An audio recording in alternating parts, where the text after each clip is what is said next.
You ever catch the scent of something and just know your day's about to go sideways? That was me, standing in the middle of my own backyard, wrench still in hand, when I caught this warm, dry whiff, almost sweet like summer hay. Only it wasn't, and deep down I knew it. Not barbecue, not a neighbor's campfire, nothing good. Sure enough, I glance up over the ridge, my ridge, and there's this skinny little column of smoke twisting up against the blue, like a snake with bad intentions. My chest went cold just like that. Let me back up a sec. I've spent 15 years as a fire captain. The shape of smoke? I know it better than most people know their own kids. So when I see that, smoke curling right at the edge of my pasture, 40 feet from my apiary and irrigation shed I'd built with my own hands, I don't freeze, I move. I'm running before my mind, even catches up, boots throwing up little puffs of dust, lungs tight, not from the sprint, but from old memories of everything fire can take if you let your guard down. And there she is. Of course. Karen Millstone, president of the HOA, self-appointed queen of neighborhood aesthetics, looking like she's about to host a garden party, not, holding a drip torch and starting a fire on my property. I holler, waving my arms, "What the hell do you think you're doing?" And she just turns real slow, not even rattled, just annoyed. "Oh, hello, Hank," she says like I'd caught her pruning roses. "Don't worry, it's a controlled burn. We've got this under control." I look past her. "No, Karen, you don't. That fire is growing, the wind is shifting, and suddenly my bees, my shed, my whole damn living are in danger. You're on my land," I snap. "Did you even get a permit for this?" She just waves a hand like I'm a child, says they discussed it at last month's meeting, and since I wasn't there, they assumed I was cool with it. "Your field been a mess for months," she says. "We're doing everyone a favor." I couldn't even speak for a second. My messy field is a pollinator strip, on purpose. I keep that grass to stop erosion, help my bees, keep the land healthy. Not that anyone from the HOA ever asked. I tell her I'm calling the fire marshal. That's when I see the smile crack, just a little. She turns away, mutters about me, overreacting. Maybe on any other day, I would have tried reasoning with her, but you don't reason with fire, and you sure as hell don't reason with Karen Millstone. So I'm dialing 911, running for my house, heart pounding. Dispatcher's quick, crew's on the way. By the time I look back, though, the fire's blown right over their so-called break and into the back corner of Karen's own orchard. Wind shifted, boom, fire's got no respect for property lines or titles, no interest in HOA rules. You want to feel real powerlessness? Watch a wall of flame chew up a row of young fruit trees. Karen's screaming into her radio. HOA volunteers bolt like rabbits, and within minutes I hear sirens bouncing off the canyon walls. County crews, volunteers, phone lines, backburns, they work fast. I know most of them. Hell, I train half that crew. But 3 hours later, when it's finally done, my pollinator strip is scorched, but Karen's the one left pacing, screaming, red-faced and wild-eyed as 30 trees in her precious organic orchard smoldered down to black sticks. And here's the real kicker. She looks up, catches my eye, and I see it. Not just anger, fear. Because this isn't just an accident. No permit. No landowner consent. No nothing. She did it with the whole HOA's blessing, and now everyone can see how far out of her depth she really is. Next morning, I wake to the sound of leaf blowers, shovels scraping. Sounds like a cleanup crew, right? But it's Karen, in her red vest, clipboard in hand, barking orders at a handful of board members and some landscaping guys I've never seen. There's caution tape up around her orchard, yellow and bright, just stops shy of her main house. She spots me, stomps over, stands 5 feet from my porch, and with a brittle little smile, tells me, "We're starting remediation for the damage you caused." I just stare. "Me?" Karen waves it off. "Let's not assign blame, Hank, but your unmanaged vegetation is a clear fire risk. The HOA voted unanimously. Further action is required." Then she handed me a newsletter, all gold seals and legalese, and right there it says, "I've got 15 days to mow the whole field, remove all native brush, or else." There are orange violation markers all over my property by noon. Fines, too, $2.50 a day, retroactive to yesterday. I send it straight to my lawyer, then call the state fire marshal. They're already investigating. I hand over names, GPS, security cam footage, Karen with the torch, clear as day. I'm not stopping there. I contact environmental protection. If she burned my conservation buffer, that's a violation. Later, reviewing my drone footage, I notice something odd: a white utility truck, no plates, two guys unloading burn barrels. Footage is 2 days before the fire. This wasn't Karen being impulsive. She planned it. Next morning, there's a letter from the HOA. Formal, threatening legal action if I don't comply. That's when I pull out my old binder of fire cases. They think I'm just some hobby farmer. They have no idea who they're messing with. A proper control burn? That's science, not guesswork. Permits, notifications, trained people, weather checks, none of which Karen did. What she did is a misdemeanor, potentially more.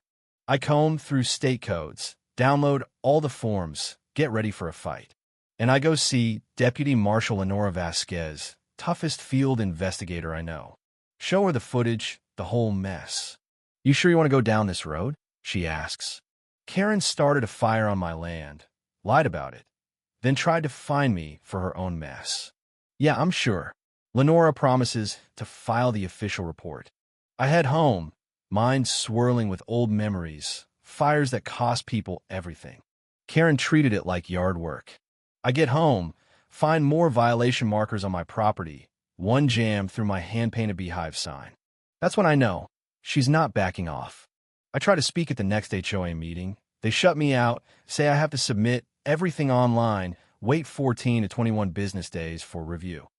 I upload my footage, get an automated reply. But I'm not just sitting on my hands. I walk the field, document everything, send a formal complaint to the district attorney's environmental crimes unit, attach photos, footage, everything. "You're saying the HOA president started an illegal burn and then tried to retaliate?" the woman on the phone asks. Exactly. She promises a preliminary inquiry. That day, I installed trail cams, one on the pasture gate, one aimed at the HOA office. I'm not after revenge, just truth. The fire was theirs. Now I'm watching for every trick they've got left. And here's a detail for you. Wind in Silver Ridge comes out of nowhere. That morning, the National Weather Service had a red flag warning posted everywhere. Karen went ahead anyway. And when the wind flipped, so did the fire, straight from my lower field, over the rise, through the elderberries, into her mulch, and up into the orchard. By the time I race back, neighbor Gary is already calling. "Your field's on fire, and it's headed for Karen's place." Sirens are howling, and chaos is everywhere. Karen's on the road, screaming, orchard workers panicking. Captain Mendez from the county is leading the attack, yelling about containment lines. I stay back, watch Karen come completely unglued. And then she blames me. Right there in the smoke, she screams, "You did this, you let that field go wild, you set this up." She's unraveling, desperate, looking for someone to hang it on. When it's finally over, 5 acres burned, 2 on my field, 3 on hers. 36 trees gone. But the official report, the one they filed before sunset, has the origin marked on my property, right at the torch station Karen's crew set up. And still, that evening, a citation stapled to my gate, claiming I'm at fault for environmental negligence. They're coming for me with everything they've got. Only thing is, I've got everything they don't: evidence.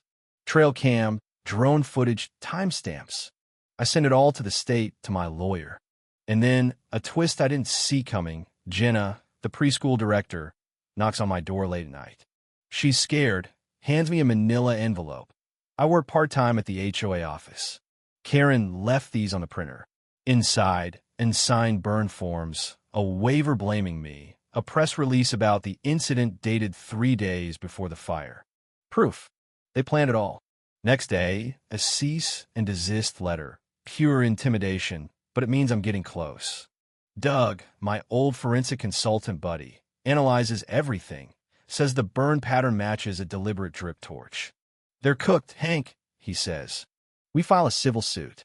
Daryl, my attorney, loves a good HOA takedown, and the State Oversight Commission opens a formal inquiry. That's when Karen's board starts crumbling. Secretary resigns, treasurer steps back, and Karen's suddenly alone, exposed. There's even a late-night visit from two guys trying to inspect my irrigation. I send them packing, then file a police report for attempted trespass. Step 2. Community. I start knocking on doors. Share my side. Show them the fire marshal's report. People listen. They realize what's really going on, and suddenly, I'm not the villain anymore.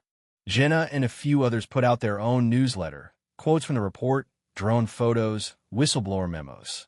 Karen tries to shut it down, but it's too late. The community is awake. Investigators hit the HOA office, dig up everything. Burner phones, draft memos, even a proposed fire mitigation tactic for my lot. Karen's own words, suggesting an illegal burn to set precedent for enforcement. It's arson, clear as day. When the findings go public, it's everywhere. News, social media, HOA's own board resigning in waves, their law firm bailing. Karen? She vanishes, lawyered up, hiding behind closed curtains. But the neighborhood's not hiding anymore. I help organize a town hall. No speeches, just facts, reports on tables for everyone to read. By the end, 70 people have signed a petition for new oversight and to recall Karen permanently. In court, Karen's a shell of herself, trying to pass it all off as a misunderstanding. Daryl lays out every shred of evidence. Burn patterns, timestamps, emails, witness testimony, even Jenna's leaked docs.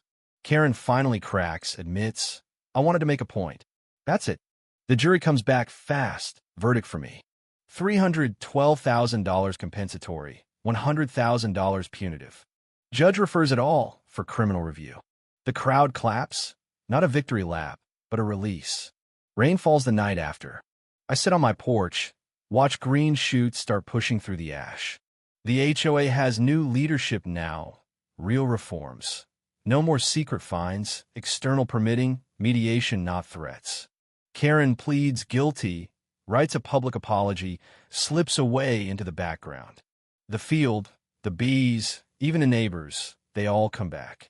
And I keep walking the ridge, watching grass wave in the wind, knowing fire takes, but it also clears space for something better.